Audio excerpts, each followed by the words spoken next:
It is no secret that I own a lot of books, and a lot of these books are unread. Now, I love having my own library and a good stack of TBR books, but when I take a deep dive into my shelves, I have books that are literally collecting dust. Books that I forgot I've even owned. Even books that could potentially be a 5-star favorite book of all time, but I haven't read it yet. Now, this series is not me going on a book buying ban. It's not me unhauling hundreds of books for the sake of shrinking my TBR pile. It is, however, giving the forgotten books a chance to become a favorite. Figuring out if certain books deserve to take up space on my shelves. I'll be using a TBR jar to select 5 books. And before the month is up, if any of the 5 books haven't been read, they must be unhauled. The end goal of this challenge is to have shelves crammed with favorite books. Books that I'll want to reread, share with my friends, or even to pass down to my children one day. So, I'm also giving myself the rule that if the book doesn't fit that criteria,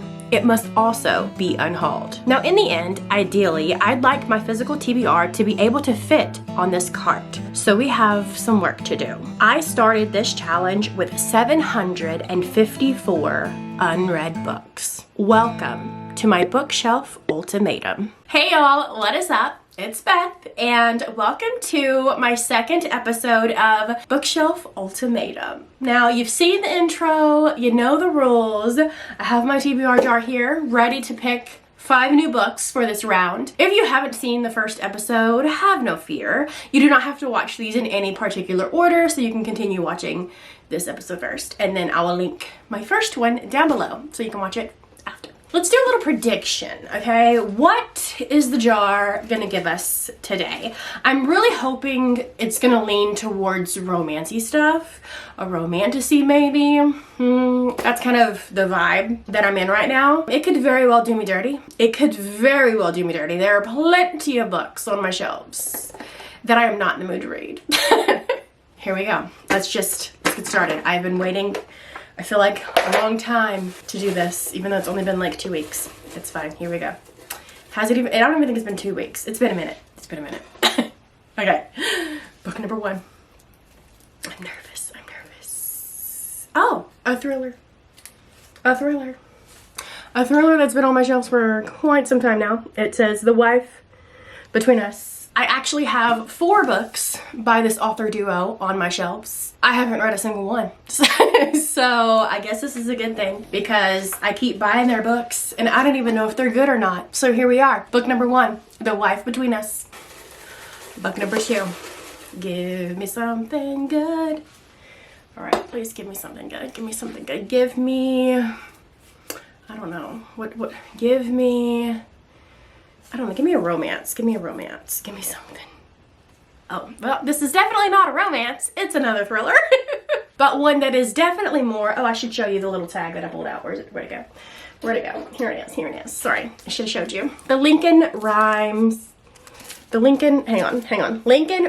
series. See, there's a little tag.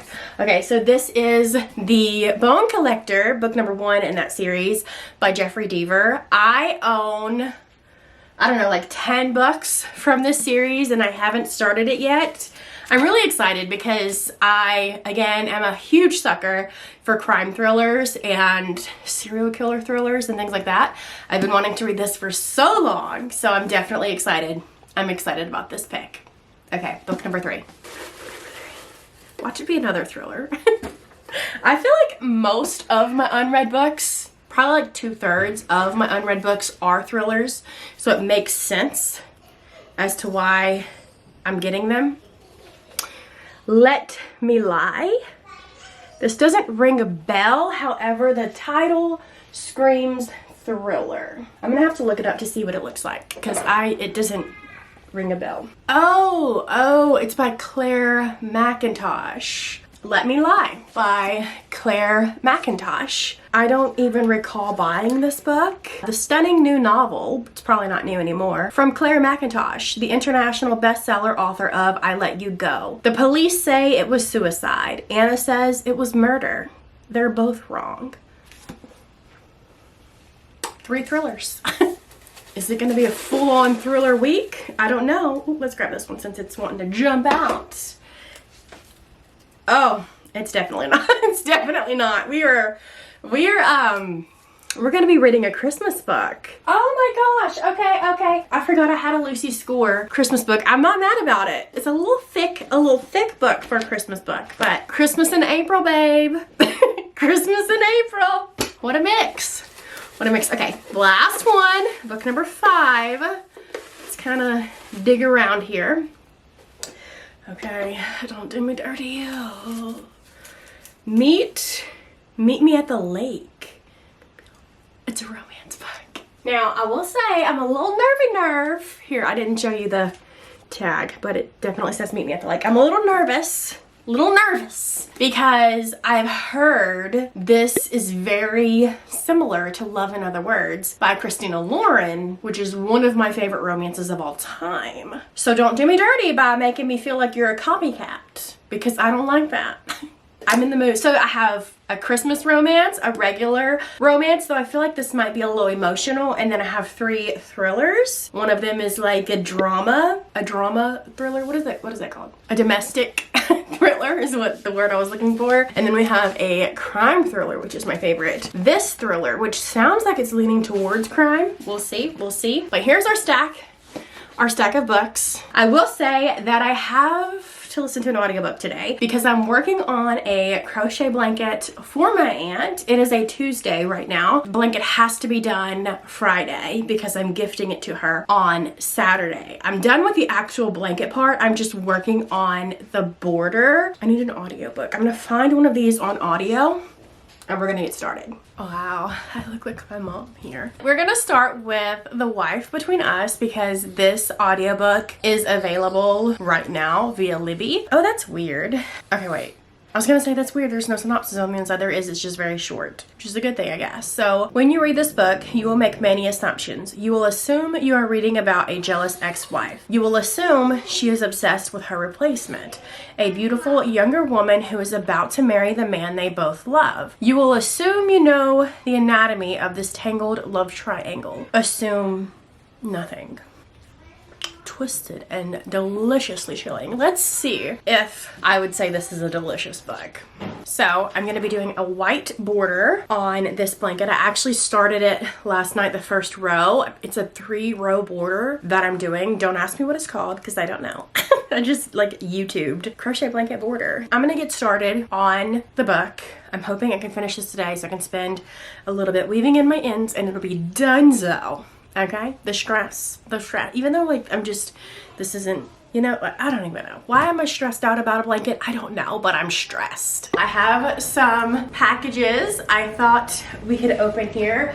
These are books, and I know what you're thinking, Beth. You're supposed to be getting your Why Aren't We Focusing? There we go, thank you. I know what you're thinking, Beth. You're supposed to be getting your TBR down. What are we doing? Listen, one of these I've already read, and the other one is part of a series that I own the first handful of books of, and I'm just afraid that one day the hardbacks are going to be either hard to find or no longer in print, so I'm just going to continue collecting this series because I've already read the first couple installments and I love it. That's my reasoning. So let's open up these 2 packages and then I'll update you on the actual book that I am currently reading. So this first one is from Waterstones. It is a special edition.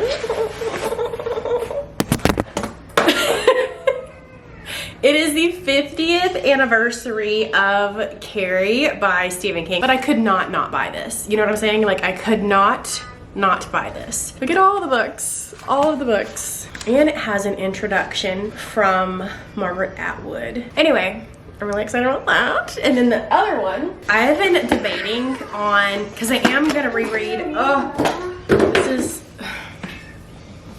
is why. This is the 5th book in the Outlander series, and because I own books 1 through 4, but this one is damaged. It really pisses me off that Amazon originally started out as a bookseller, right? That was what they sold when they first opened up. You would think they would take better care of the books when they ship them out, but they don't. I don't know, it's not just Amazon. I've ordered from Barnes & Noble and it's the same thing.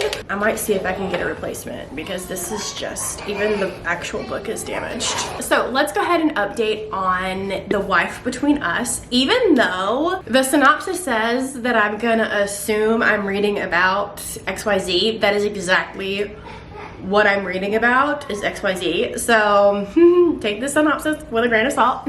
As of right now, we are following two people, Richard's ex-wife and Richard's fiance. And his fiance is a teacher by day, like she teaches 3-year-olds at a little private school, and then she works as a waitress in the evening. And she has been through something very traumatic that has kind of altered her life and has made her anxiety peak, you know? We don't know what that is. And then we have his ex-wife who went from living the bougie life with Richard to now living with her aunt. She's working at Saks, like as a sales lady. She can't get over her ex-husband, and she's kind of stalking the new wife a little bit low-key, like leaving breathing voicemails on her phone and just random things like that, and following them around town and stuff. I'm 15% into the book, so obviously I'm not gonna tell you any twists. I'm not gonna spoil anything for you. I just kind of like to break the books down. So just know that there are no spoilers in this video. I'm not gonna spoil you. When I come to the twist in this book, I might tell you if like the twist shocked me or whatever, but I'm not gonna spoil you as to whatever. So just know that we're at 15% into the book. It is narrated by Julia Whalen. You know who I'm talking about. She's pretty popular in the audiobook world. She is also the audiobook narrator to all of Emily Henry's books. It's like taking me back. And you know, like when she did the male voices for the guys in those books, it's like that nasally, nerdy man voice. Like this is the same exact man voice for Richard. So it's weird. It's weird. You know, it's kind of like when you watch a movie and you have like these actors. Say like if you watch Criminal Minds and you have Matthew Gray Gubler, he plays Spencer Reed. It's this nerdy, really smart, handsome man, right? And then if you watch another movie that he plays in, it's just, you just picture him as Spencer Reed. You know what I mean? Regardless if he's playing Mark or if he's playing George or whatever, it's still Spencer Reed. And that's kind of how I feel about Richard. Like in my head, I'm envisioning him as the guy from Beach Read because it's done by the same voice actor, whatever. I am 36% into the book now. Nothing like major is going on. We haven't gotten to the plot twist yet. I wasn't expecting to get to the plot twist this early in the book anyway, so that's not a big... The thing is, the reason why I'm turning you on and updating you is because... Am I turning you on? Is because I don't understand Richard. I don't understand why these women are so obsessed with him, because he's literally a jealous little Richard. I don't like him. I'm getting like narcissistic, like cringy vibes from him. His ex-wife just can't let him go, and she is being a little stalker. And then his new fiance is so obsessed with trying to please him. Like, I don't get it. Anyway, so he's getting on my nerves. Clearly, okay? And then you know how like the synopsis told us like to really assume nothing? Like when you're reading this book, you're gonna think you're reading about a jealous ex-wife. You're gonna think you're reading about, you know, this love triangle, but assume nothing, blah, blah, blah. So I keep like trying to think what exactly could be going on. Like what could I be reading? I have a feeling, I have a hunch. I'm probably wrong, because when I think about something that just happened, my hunch cannot be that. It's just whatever. I think it's going to be similar to a very popular Alice Feeney twist. If you know what I'm talking about, you know what I'm talking about, but I'm probably wrong. As per usual. Yeah, so far we're just living life. The fiance is battling with 2 jobs. She works 2 jobs to be able to afford to live in this roach motel of an apartment in New York City with a roommate. And then he doesn't want her to work because he's like, what's mine is yours, babe. You don't have to work. Come get pregnant. Because I feel like that's all he cares about is getting pregnant. It's like his... Yeah. Anyway, there's a lot of fertility talk in this book. And then his ex-wife, they've only been divorced for a few months because he was cheating on his ex-wife for a while with his new fiance. Which, buddy old pal, why do you have the trust issues? Why do you have the trust issues, Richard? Why? And his ex-wife, I feel so sorry for her. Imagine like being with a man. He's well off. You're a stay-at-home wife. You live in this big house. You have all these designer things. You only wear designer outfits, Valentino, Balenciaga. I don't even know, girl. You can tell I ain't rich. You could tell I ain't rich. Going from that to just being kicked out of the house. Now she's living in an apartment with her aunt who is not doing that great, working at Saks. So she has all of these rich women coming in that she kind of knows from her previous life. Meanwhile, she can't even afford to drink from Starbucks. You know what I'm saying? That's gotta suck. But I feel like I really like the obsession trope. I just read another thriller. I don't remember the name of it. I'll pop it up right here. I just read that, and it is hardcore obsession trope, and I kind of like that in a thriller. I have not added this book to my currently reading shelf on Goodreads because I don't want to see what the overall rating is until I am at least 50% into the book, because I don't want that to sway my opinion on the book. Is this a well-loved book? I don't know. I don't think it is, because I feel like I don't hardly hear anybody talk about this book, which means the twist might not even be good. We're reading that book. Wow, Beth. This border, I'm obsessed. I feel like a border makes the blanket. What I'm not obsessed with was the twist. I have a feeling there's got to be more twist to the story because I'm not impressed. I kind of saw it coming, which is fine. That normally doesn't like turn me away from a book or make me dislike a book. The synopsis promised it to be twisty and like I shouldn't assume things. And so I was expecting like to be wowed when in fact I was not. But anyway, okay, I said I was gonna go make dinner and then I procrastinated and kept listening because I was just obsessed with my blanket. Now I'm really gonna go make dinner.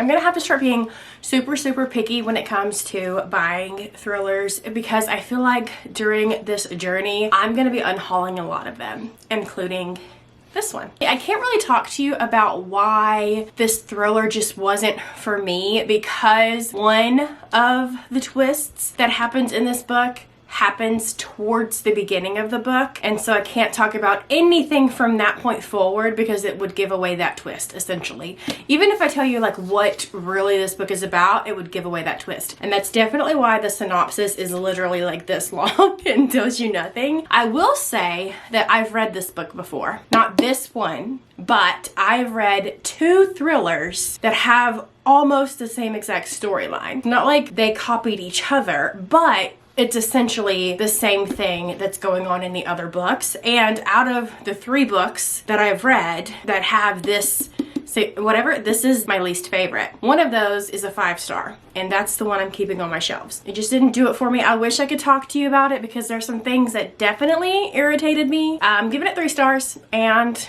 sadly, I'm gonna unhaul this one. And I'm also done with my blanket, finally, so I wanna show you. So I have finished the border all the way around, and I've also sewed in all of my ends, I believe, double check, but it is a baby blanket that is for my aunt. She knows somebody who is having a little boy, so this is really exciting. This is like my second project that I have finished. I'll show you my first one. It is a baby doll blanket for my daughter.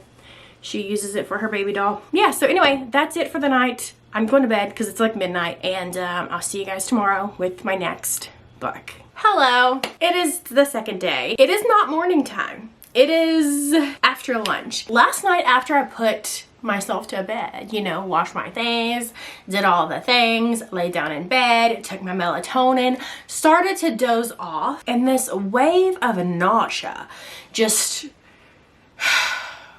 you know? So while I was standing in front of my icebox chugging a bottle of Pepto-Bismol, I was like, let me see if any of these books are on my Kindle so I can kind of read myself back to sleep while I wait for this, whatever it is, to go away. Nevertheless, I did start a book on my Kindle, and I'm not going to continue it during the day today because I have things to do. So I didn't DNF it. I'm just not reading it right now for the second. And that book is The Christmas Fix. I did notice as I was looking up on the Amazon app that this book is book 2 in a series. Now normally Beth will not read a series out of order. Nay. For the sake of this video and the sake of time and the sake that what if I don't even, you know what I mean? Because it's a Christmas book and it is going to be what it is going to be because book 1 is rated a lot higher than book 2, even though they're both rated pretty high. Book 1 is rated higher. So I'm already feeling like I'm missing out. And there's a little element in this book that they keep referring back to that I feel like must have been in book 1, but I don't have time to slap in another 500-page romance book to my list, you know? We'll get to that when we get to that because I'm not reading that today, but I'm going to continue reading it this evening. I'm only 6% in.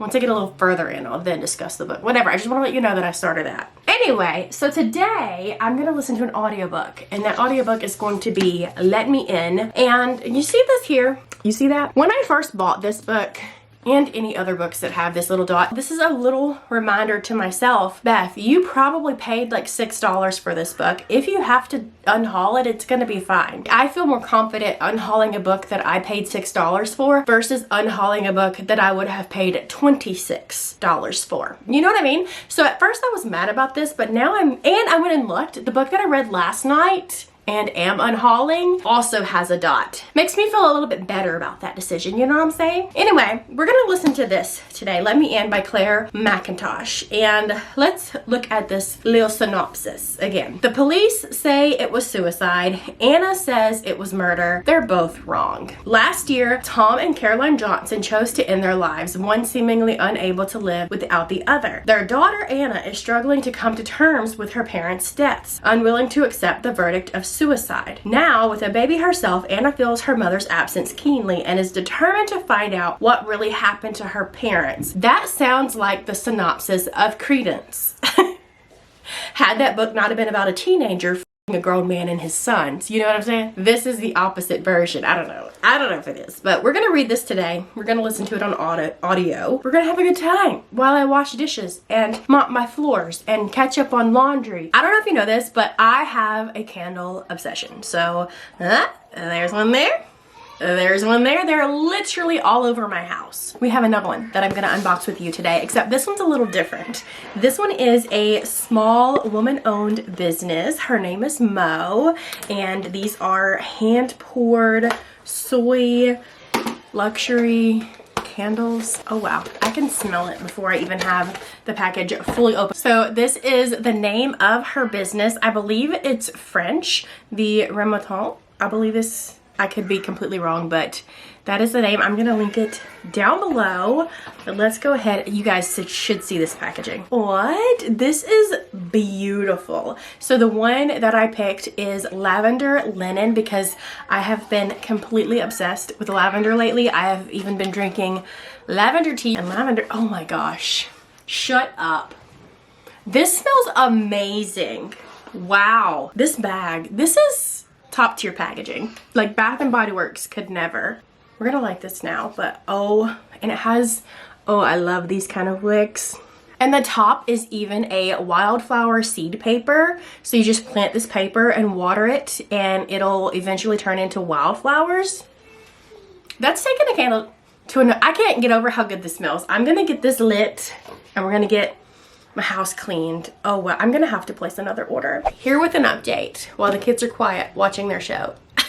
I am 16% into the audiobook, which I looked through the book. It is equivalent to about 60 pages. In the synopsis, we're told that Annie's parents both committed suicide. But then it says, the police say it was suicide, Anna said it was murder, they're both wrong, blah, blah, blah, blah, blah, okay? Chapter 1, my friends, is the perspective of the mother, who is not dead. She's just in hiding. Chapter 1 literally opens up perspective of the mother. She's not dead, she's just in hiding. So this book took a turn that I mean, literally chapter 1, I was like, oh, this is definitely not what I was expecting. And it's the 1-year anniversary of her death. And she is kind of stalking her daughter right now. Her daughter doesn't even know that she's still alive. Her daughter is grieving and having a really hard time. Her mother for doing that is, you know what I mean? I would be so mad. My mother is gone. She died some years ago and I don't know if I would even be able to forgive her if she were to pop up and be like, psych, I'm alive after grieving. You know what I mean?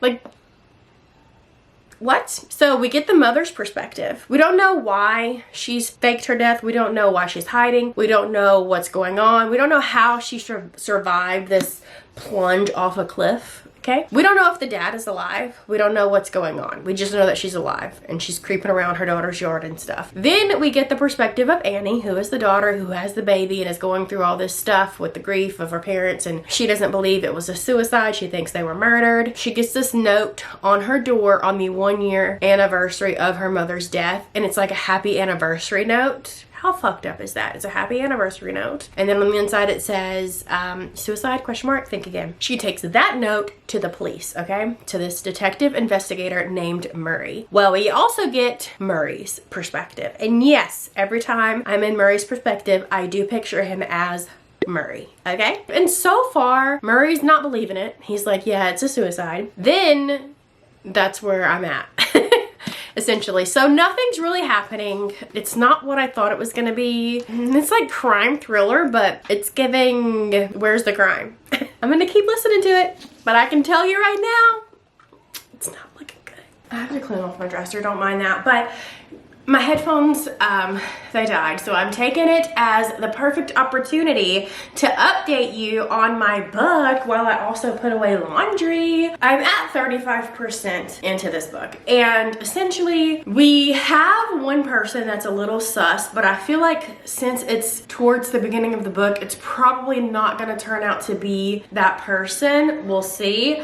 We also have Annie, who she saw her mom. They were in the car going down the road, and she saw her mom. Now listen, we all know her mother did not die. We have the perspective of her mother in this book from the get-go. So we already know that. But to her, her mother dove off the cliff and drowned, and her body was also never found. And so I understand that, like, she thinks she's seeing her mother places, but she's literally for real seeing her mother. Her mother's snooping. Her mother's waiting for her to get out of the house so she can go into the house to snoop. Like, her mother is there. Her mother is seeing her daughter mourn.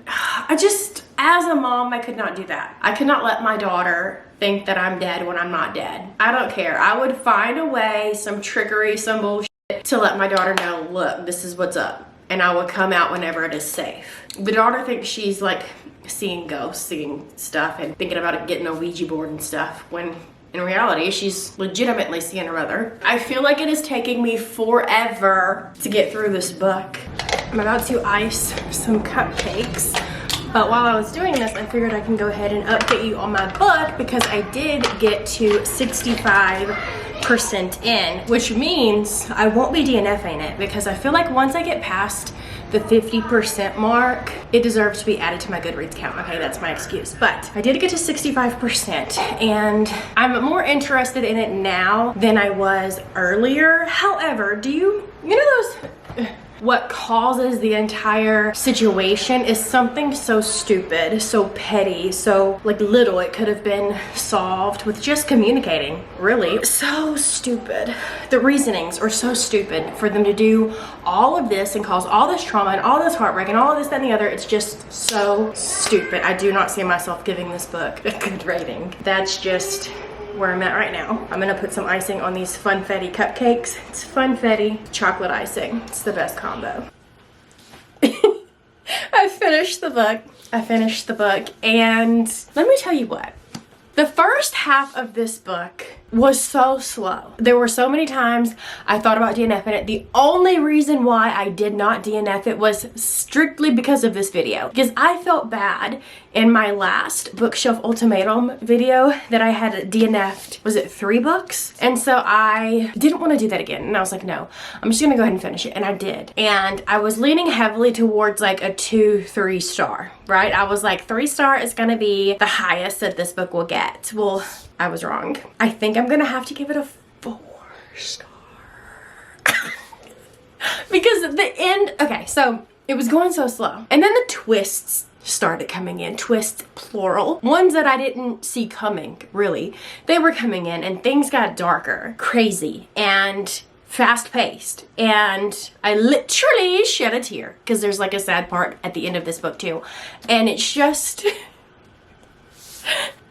it's not a 3-star. Like, I was like, it's okay, Beth, give it a 3.5, but put a 3 on Goodreads, you know, because I take my Goodreads rating and I put that into my book blanket. I don't do half stars, so I need it to either be a 3-star or a 4-star, because in reality, like in real life, like right here, right now, it's probably more of like a 3.75, 3.5, 3.75 is where it's at. A high 3.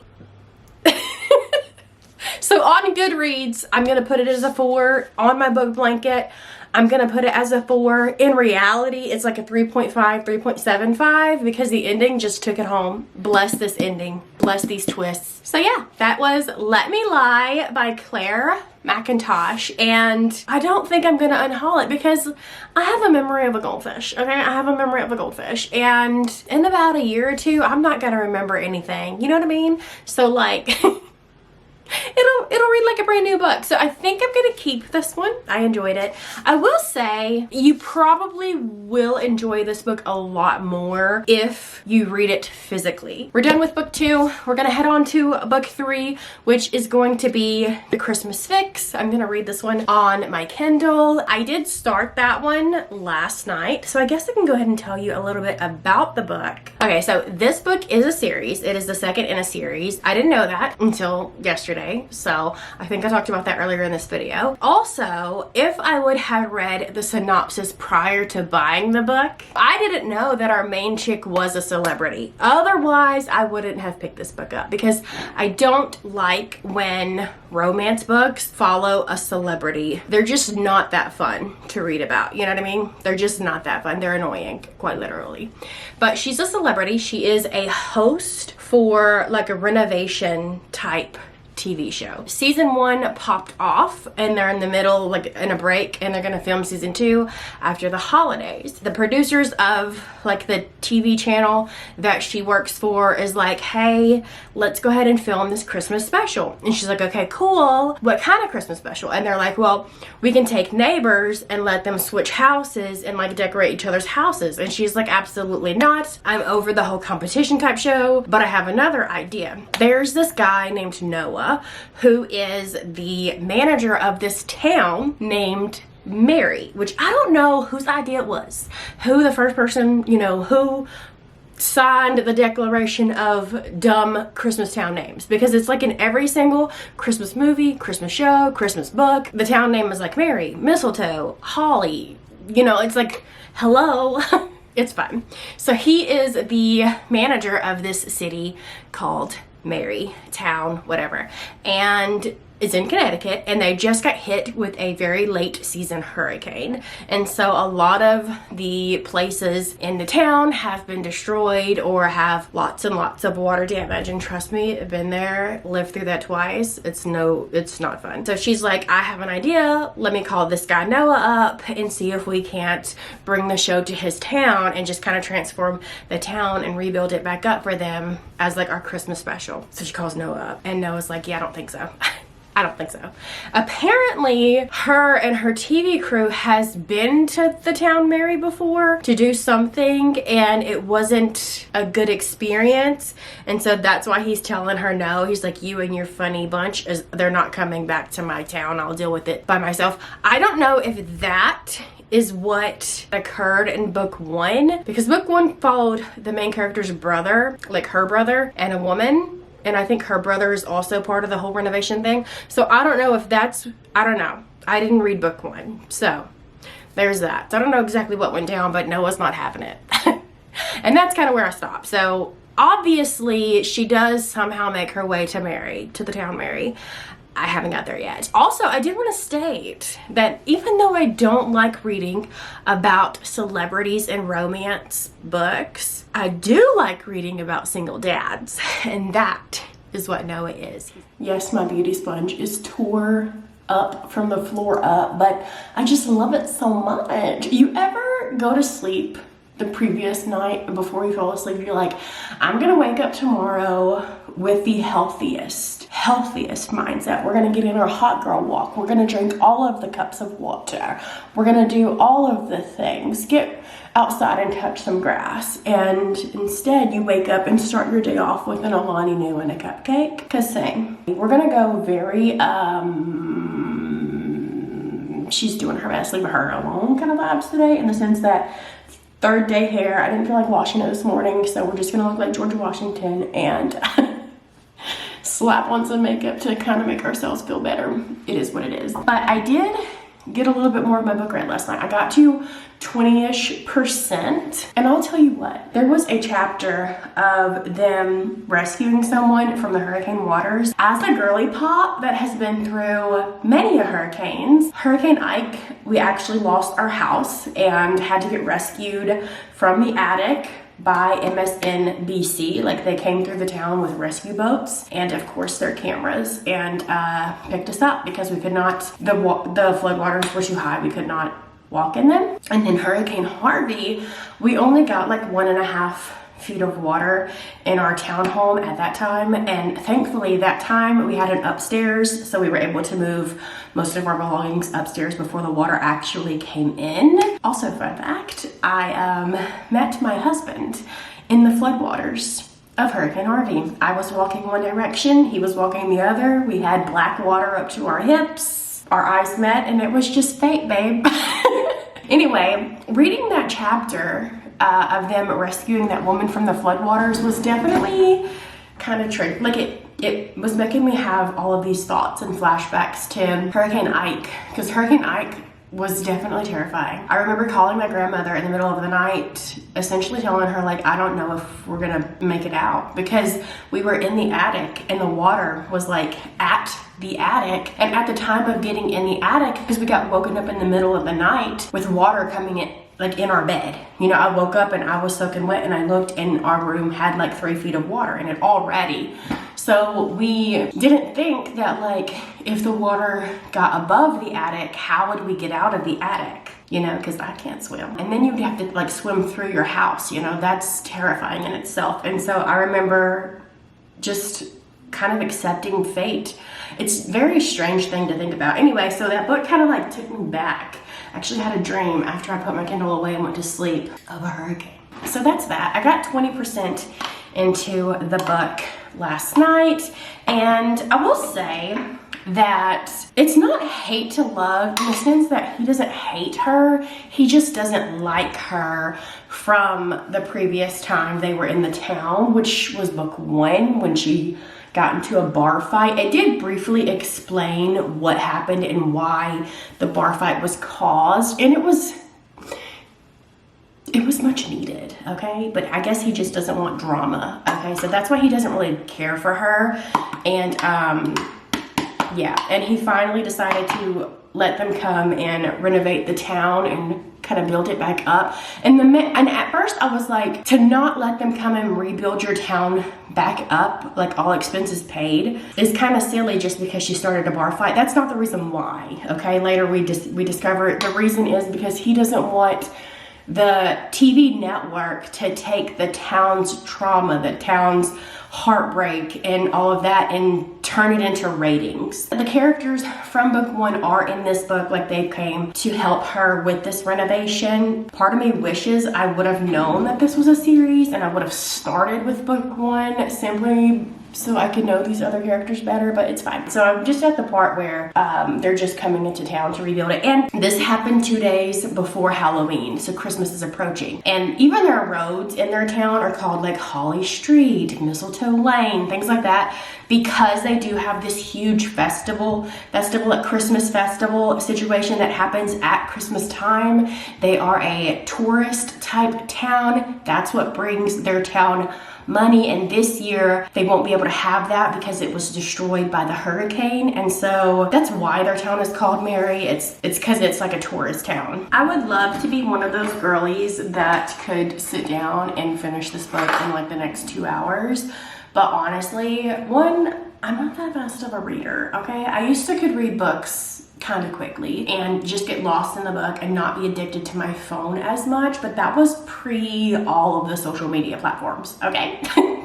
That was Beth pre-high anxiety, pre-kids. So there is a chance that I also pick up an audiobook today because honestly, I am who I am and that's who I am. Okay, so I was thinking, and I really want to go ahead and add the next row of stitches to my book blanket so I don't get too far behind on that because I did finish a book last night. I was going to just sit here and watch an audiobook, watch a YouTube video, but then I was like, Beth, this is prime audiobook time. It takes me like, I don't know, 10, 15 minutes to do a row, so not too long. But I'll probably get distracted and I'll probably do some other things and just need an audiobook throughout the day today to speed this vlog on up. I'm gonna go ahead and start an audiobook. And I'm currently reading this via Kindle. We will get back to this later. I'm just gonna be honest with you, it is April. I'm not really too hyped up about a Christmas book right now, and I'm barely into the book, so it's fine. So the other two choices that I have for this vlog are another romance, which is Meet Me at the Lake, or a crime thriller, which is The Bone Collector. I am leaning heavily towards this book. This is a 5-star prediction for me. This is not. I'm hoping this is gonna rock my world, baby. And I did look on Everend. This is not available.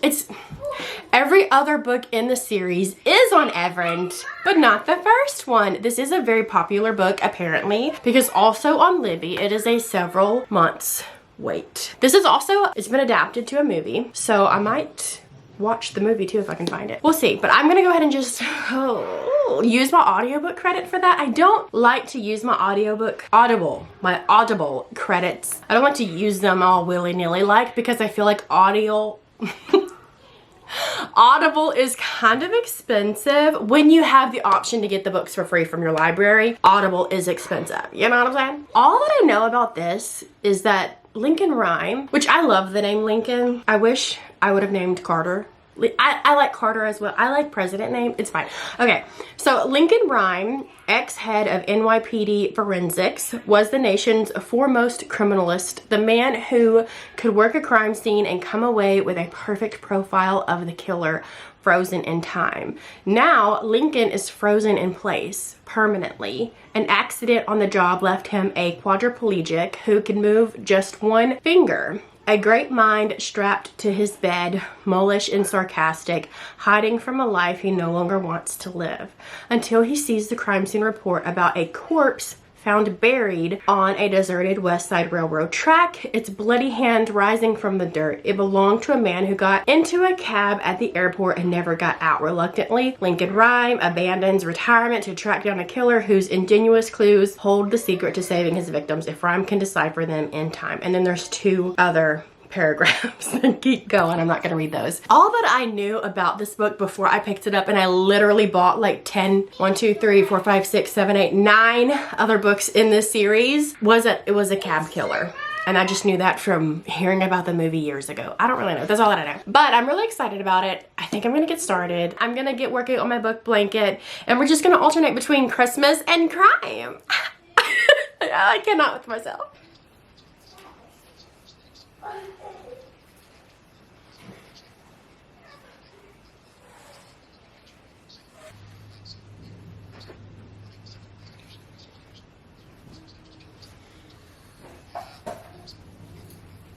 Okay, so update on The Bone Collector. I am 54 pages in on chapter 5. The audiobook, this is an older book. How old is this book? 1997. The audiobook narrator is not great. I'm just gonna put that out there. He's not great. I've read 4 chapters. I'm on chapter 5. So Lincoln Rhyme was a detective on the police force. He was like their top forensic detective, whatever words are. And one day he got in an accident. He was at a crime scene and a beam broke and collapsed on him, and he is now paralyzed. He is a paraplegic, and he can only move his finger. He has to rely on somebody else for literally everything, even going number 2. At this time in his life, he's 40 years old and he is contemplating on unaliving himself. He has to get somebody else to help him do it because he literally cannot move. One day, some coworkers of his come and visit him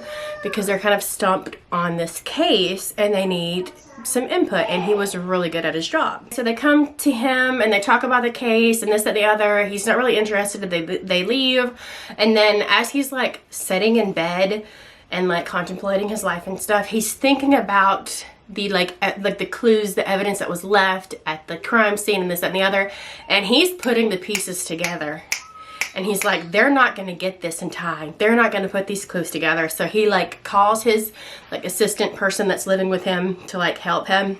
He's like, call them back, let them know they need to come here like right now. And he's like, okay, this paper means this means that, this means that. You literally have two-ish hours to save the woman. Because the very first chapter, we are in the perspective of the victims. It's a man and a woman, an employee and a boss, and they're like in, I think it's New York, for this conference situation. And they both get into this cab to go to their respective places where they're sleeping or whatever while they're in New York. The cab driver, you know, takes captive of them. He kills the man, buries the man alive, not alive. Well, he buries the man alive, but when they find the man, he's not alive. The man's hand is like poking out of the grave, completely skinned with the woman's ring on his finger. That's how somebody finds this man's body. The woman is still with the cab driver, and you do get the perspective of her a couple of chapters later. She's still alive, but she's not, he's not being nice to her. I'm just gonna put it that way. They also have a rookie cop. I want to say it's her third year as a parole police officer,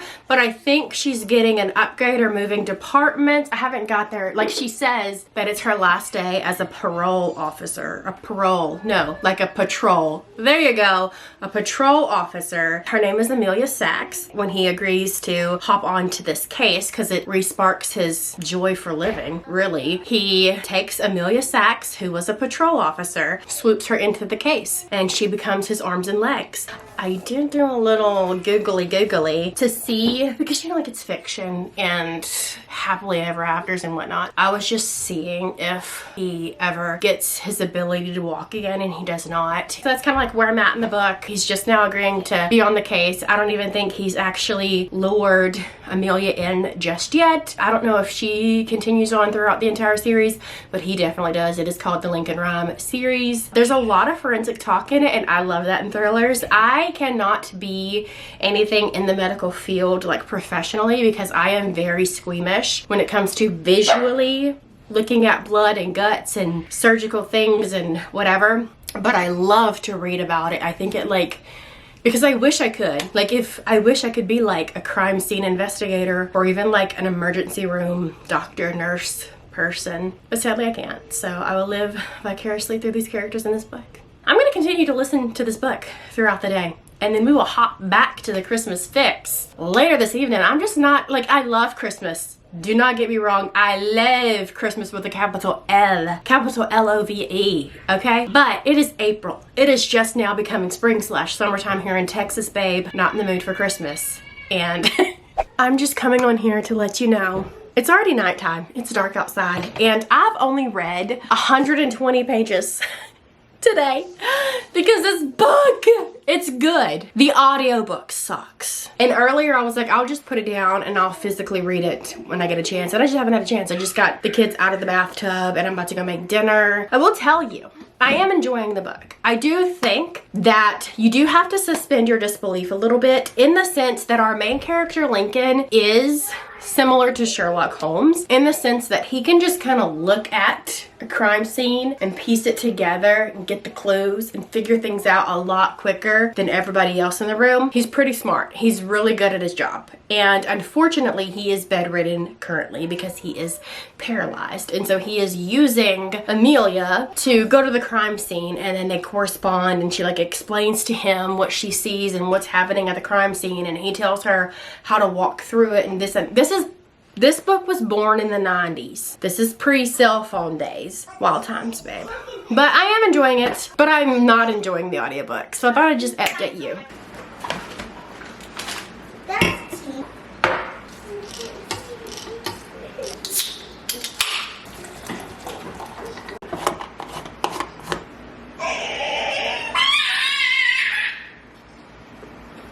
Hi, I am back with an update for The Bone Collector by Jeffrey Deaver. I am sad to say that I have officially decided to ditch the audiobook because I just was having such a horrible time. I was contemplating DNFing this book, but I was like, no, there's got to be a reason why. This book is really popular in the detective crime thriller genre. This book has been adapted to not only a movie with Denzel Washington and Angelina Jolie, but also a TV series. I mean, granted, it was canceled after one season, but still, a lot of books cannot say that, you know what I mean? So it's like, there's gotta be something. It even has pretty high ratings on Goodreads because I went and looked. I'm gonna give it a chance and I'm gonna raw dog it, and that's what I did. I'm on page 301. I started this morning and I was just like, oh babe, this is pretty good. And if I didn't have things to do, I probably would have finished this book this morning, okay? I probably would have finished this book this morning because I'm thoroughly enjoying it. This book is a 90s baby. Therefore, a lot of the terminology, a lot of the words used, a lot of the technology are all out of date, okay? Just know that going in there, just know that. They even talk about a Walkman, okay, which is like a portable cassette tape player, things like that. Like, it's very dated. It's not the book's fault. It's not the book's fault that it was born in 1997, okay? It's not even 30 years old yet. Wow, this book is almost 30 years old. So if you are just jumping into the like detective crime thriller, like subgenre of the thriller genre, I would not recommend this being your first one. After you get your feet wet and you realize that you enjoy that genre, and then if you realize that you love the forensic talk, then I would say try this one out, because this is heavy on the forensic talk, the crime scene examination. I enjoy that, I do. I don't understand a lot of it. Like when they're talking about the tests they're running to, like, you know, analyze the blood and stuff. I might not know a lot of it, but I'm here for the ride, babe. Lincoln is, or was, like the best forensic criminalist ever. Hello, he's the main character of the book. If I had to give a prediction, I would say like a 4-star is what I'm leaning towards. Do I think my rating would be different had I just dove into this without listening to the audiobook? Probably. But that's where I'm setting at right now with this. I have 100 pages left, like a little over, like 115 pages left. So this will be finished by the end of the day. I do got a package in the mail. One worthy of opening in front of you guys because it's a book. Oh, this is a lot thicker than I expected it to be. Abby Jimenez's Just for the Summer. I've already read this. I had the ARC, the E-ARC, and I read it, was it February? I think I read this in February. This is probably my favorite book that I have read this year so far. That says a lot because normally romances don't get up there to my favorites because I read other books that overpower that. But I also want to say this is a 400-page book. I didn't realize that when I was reading it on my Kindle. It read pretty quickly. This doesn't, as far as I know, like when I read this on Goodreads at the time, it wasn't listed as part of the Part of Your World series. However, if you have not read Part of Your World, you don't have to read yours truly, but there's a big connection to Part of Your World in this book, and I think you would understand and piece together things, and just like I seriously think you need to read Part of Your World first before you dive into this one. I will say I didn't really care for Part of Your World simply because in Part of Your World, the woman is older than the man. She couldn't let that go in the entire book. She just could not let the fact go that she was older than him, and that was very annoying. And I say that because I am older than my husband, okay? Maybe not a huge, it's a couple of years, but I am older than my husband. And I remember there was a time, we're both in our 30s now, but there was a time where I was in my 30s and he was in his 20s, okay? But it's not a big deal in real life.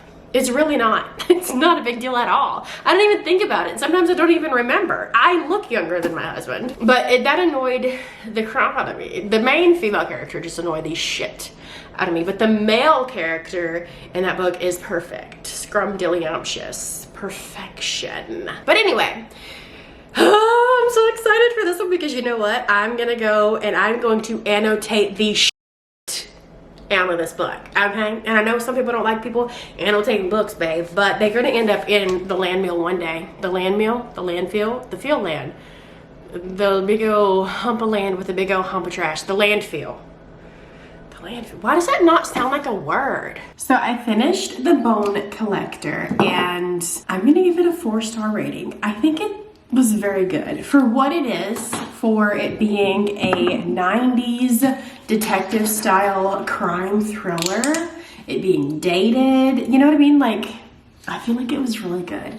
And I'm very sad that the first, I don't know, 120-ish pages of the book, I listened to it via audio because it was really killing the vibe. Look, I don't have my contacts in, so I can't see anything. So if a killer comes behind me to, do his business, I'm gonna need you to warn me. I feel like this book ended pretty well and set up for the next book. I don't know if the next book actually follows a case that kind of opens towards the end, because like once you thought the main case in this book was over with, we got a little twist there at the end, and I'm assuming that's what the next book is going to be about, and it was a pretty good setup. I also really liked how the relationship between Amelia and Lincoln like blossomed, not in a romantic relationship, but like a friendship relationship, though I could see a romance happening there one day. I'm also really curious to see how Lincoln's condition improves, because I think I said earlier, I was looking at a Jeffrey Deaver interview. I was reading it and he did mention that he tries to stick as close to actual medical factual stuff. I don't know the terminologies, but I will be continuing in the series, is what I'm saying. I am so tired of thrillers. I feel like I have been reading nothing but thrillers for the past 2 months. I mean, there were some other books, sprinkled in there a little bit, but for the most part, it's been thriller after thriller after thriller. I'm ready for something else, even if it is a Christmas romance. I'll take it. Hi, hello. It is Sunday, and today we're gonna do something that your daddy didn't do. We're gonna wrap it up. We're gonna finish this vlog today because I have 1.5 books left to read. I can do it. And I'm gonna tell you what, there's a big chance that I will be DNFing one. There's a big chance, and we'll get to that in a second. I did want to mention, I said earlier in this video that this book was similar to Love and Other Words by Christina Lauren. I was in fact wrong. That is her other book. I don't know what to expect with this one, but we're not going to read this one until I'm done with the Christmas Fix. I started the Christmas Fix, it feels like a year ago. I started the Christmas Fix earlier in this vlog, and I think the last time I updated you, I was like 20-ish% in maybe. I am like 40% in now, and I will tell you, I'm still not liking it. And the main issue is we are 40% into this book, and these two characters still don't like each other. Okay, they're catfighting. They're like and it's over the stupidest thing. Okay, so a little recappy. We have this town of Mary. It is a Christmas themed town. The stores are like Christmassy named. The streets are Christmassy named. It is like a touristy type town where these people come to this town during December because they throw this huge Christmas festival, and it is essentially where this town gets their money from, okay? But this year they can't have the festival because of a hurricane. A hurricane has came in and brought flood waters and kind of destroyed not all of the town, but a lot of the town, including the area in which the Christmas festival is held. Our main male character is the manager of the town, Mary. This TV crew wants to come in and do like a Christmas special and help repair the town and bring this Christmas festival back to life, though it might only be for one day because their expectations are to have it opened on Christmas Eve. But Noah doesn't want to. He keeps telling him no. Why? Because Kat, who is our female main character and the host of the show, he doesn't like her. Like, he is close to hating her. Like, his hate pot has come to a simmer on the stove. Do you want to know why? In book 1, which I have not read, in book 1, it follows her brother and her brother's relationship, but she's in the book, okay? And in book 1, she like starts this bar fight. And so he takes that, starting the bar fight, even though he has absolutely no idea what actually happened at the bar and didn't even care to find out why she was defending herself, okay? And then he's taken the fact that she is a celebrity, and those two things he does not like. So he literally is being so mean to her. It's just dumb stuff. And so because he's being mean to her, it's making her dislike him. And so they just got in this big old cat fight in the middle of everybody. If they would just communicate, you know? If he would just take a second to like let her finish a sentence without being a snarky little jackass, then maybe they could get along together. It's 40% into the book. Nothing's going on. He is sitting at a bar with like her assistant and her ex-boyfriend, because her ex-boyfriend is like the co-host of the show, but like they're friends, like they're exes, but they're friends. Anyway, so he's sitting at the bar with those two guys talking about her, and those two guys are, even like her ex is like, bro, I'm her ex, but we're friends because that's how good of a person she is. She is that kind of person where you cannot hate her. Why do you hate her? Like, she is that good of a person if you would just get to know her. Maybe we're at the turning point where Noah gets his head, you know, and like plunges it out of his asshole. We can actually move on with the story, but as of right now, I'm just not vibing. It does not feel Christmassy to me. Besides like the names of the streets and the names of like the bar and stuff, like the bar is called the Workshop, like Santa's Workshop. Okay, I'm just not having a good time. Can you tell? Anyway, so I'm gonna get started on this not started. I'm gonna make my way to the 50% mark. Let me go. I need to go make me a protein coffee because I need more. My anxiety is high. Let's go crank it up a notch.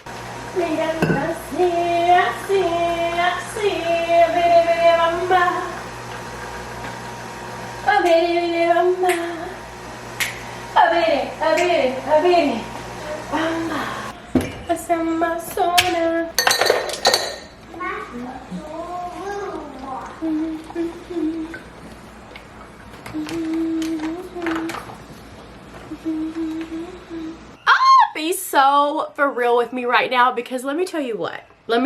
I've only read 2 pages since turning my Kindle back on. 2 pages. They're still at the bar.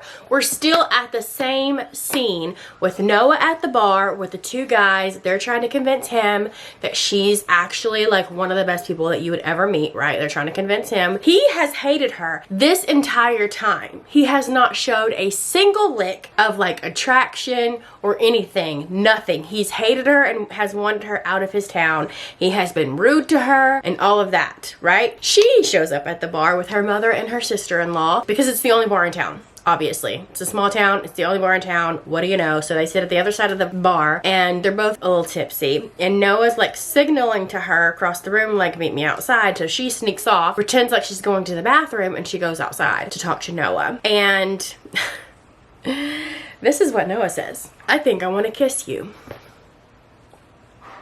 This entire time you've hated her, and now because they're like, oh, she's actually this really amazing woman, now I want to kiss you. It's giving unrealistic, okay? It's giving you're in kindergarten and hit the little girl because you liked her vibes. Yeah, so having a jolly old time here. If you're getting tired of this like George Washington twist back situation I have going on, listen, I'm trying to grow out some poorly cut bangs. And I'm not a hairstylist. I don't know how to style hair. So this is the best that I could do, babe. Unless I do like the Fergie bump. Y'all remember that? Like 2007, the little bump, whatever. Maybe I could do that. Maybe I'll do that next time. I don't know, but I'm just hanging on by a thread, hanging on by a bang, babe. 50% in, and dare I say, it's growing on me. It's growing on me simply for the fact that he apologized to her for misjudging her and jumping to conclusions when it comes to her and her character. Like, I don't know if I'm fully a fan of hate to love. We'll see how this goes. And we're done with the Christmas Fix by Lucy Score. And for this book, I am gonna rate it a 3.5 star as my final rating. On Goodreads / for my book blanket, for the sake of it having to be a whole number, I would normally, for the most part, like bump it to a 4. You know what I'm saying? Round up, if you will. However, this does not give 4-star energy. You know what I mean? It is closer to a 3-star than it is to a 4-star. Matter of fact, if I didn't shed a tear there at the end, it would have gotten a 3, a solid 3. So I'm just gonna give it a 3, but like my real rating is a 3.5. The first half of this book drug on. And I think it drug on because I was not vibing with their hate to love situation, because I felt like it was a stupid reason for him to hate her. You know what I mean? And the only reason why she hated him was because he hated her. We're adults here. You're literally in your 30s. Like, you figure this out, babe. But once they started becoming friends and he apologized to her and they were getting to know each other, I was sucked in. It gave hardcore Hallmark vibes if Hallmark wanted to get a little Pornhub action in there, because it is pretty spicy. So we have Meet Me at the Lake by Carly Fortune, and I guess I need to skim over this synopsis so I can kind of know what I'm going into and get started on it. It's not too long. How long is this? About 300 pages, 310 pages, so we got this, babe. We got this. All right, so I am 25% into Meet Me by the Lake by Carly Fortune, and I thought this is the perfect time to come on here and update you about the book, you know, because I don't even think I mentioned what the book was about, and then I can also give you like my first impressions of the book, because that's exactly what a reading vlog is supposed to be, Beth. I think they understand. We have our main character, Fern. In the present day, we have Fern, who is just now going back to her mother's lakeside resort because her mother has passed away in a car accident and has left this resort to Fern. So she's coming back, learning the ropes again, getting shown the ropes by her ex-boyfriend, because guess what? He is the manager at said resort, okay? And then her first like day back, guess who shows up there? This guy named Will, and he's dressed in this really expensive suit, hair slicked back, tie, very closed off, very quiet, a little broken inside, you know? He's there because 6 months ago, her mother hired him to come stay a month at this resort because she needs help like getting the resort, I guess like it's not doing so well, and she kind of needs help, and he's like, you know, there to whatever. Anyway, so that's that. But like, why is that important? Who the hell is Will? So Will is a guy that Fern met 10 years ago when Fern was in Toronto. She was living in Toronto and she was planning on moving back home. She had 9 days left living in Toronto, and she was working at this little cafe. And this one guy walks in, who is Will, and he's, you know, wearing like baggy clothing, a cardigan, his hair's all like grown out and messed up, very carefree artist. He is there to like paint a mural on the wall. Like, they start chit-chatting. He's like, let me show you my favorite parts of the city. And so she's like, okay, bet. So they spend 24 hours together, you know, going around the city. Well, where I'm at in the book, 25% in, they're just not going to their first location, barely getting into how their like little one day of friendship blooms or whatever. So in the past, they're both taken. They both have, he has a girlfriend, she has a boyfriend. So I don't think there's going to be anything there, but they do make a pact after they spend the 24 hours together. They make a pact for them to meet again the following year, and he does not show up. But he shows up 10 years later, so he's 9 years too late. And it also says in the synopsis at the very bottom that 10 years ago Will saved her. Can she save him now? So I don't know, like, if something really dark has happened to him. I don't know. I'm gonna assume that. As of right now, it's just okay. I'm just gonna be honest with you, it's just okay. It does remind me of a book that I read like 10 years ago. I think it was called One Day by Gail Foreman. Not like copycat, but it does remind me of that. Not me coming on the internet looking like a bottle of Pepto-Bismol that, you know, was accidentally lost in between the bed and the wall and now is forming mold and is maybe like changing color a little bit. Not me. But you know what? I have things to say. I was like, at first, I was like, Beth, you just need to get dressed. You know, don't do this to yourself. But then I was like, you know what? These people don't have to wake up to this every day. My husband is blessed. I just need to say this so I can move on with my life.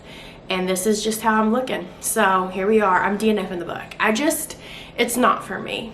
It's not for me. I understand that some people may not see emotionally cheating as cheating, but I do. It just didn't feel right. And then it's just like these people, when they met in the past, they were both in relationships with other people, but they were spending this 24 hours together, and they were flirting, and they were essentially acting like they were almost a couple, and they were wanting to hold back the information that they were actually in a relationship from each other, which makes it worse to me, but okay. I am in a relationship, okay? I am married, and I would never do that because it's just disrespectful, especially when you've been in a relationship for 4 years with someone else. And then like the characters in the present day when they're in their 30s, oh, bump on the logs. Man has no personality. He is just like a literal bump on a log walking around wearing a tie. Nothing's going on. Absolutely nothing is going on. It's also so unbelievable. You know, it's like they met for 24 hours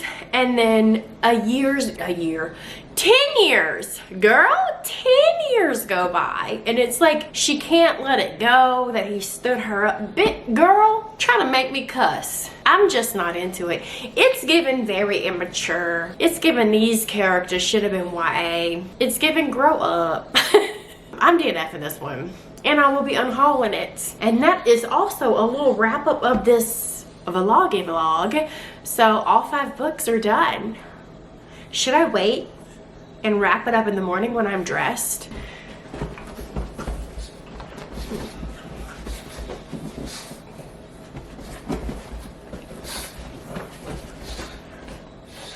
Okay. I cannot, with this haircut, I cannot wait for my hair to grow back out. The next time I'm on here saying, I think I'm gonna get my hair cut, I think I wanna get bangs, somebody slap me. Don't let me do it because I'm now walking around looking like Professor Snape. Anyway, it's also kind of cloudy, which is a bummer because today is the day of the total solar eclipse. And babe, there is a chance that I'm not going to be alive when the next one comes. If I'm not mistaken, isn't it in like 2099, the next total solar eclipse?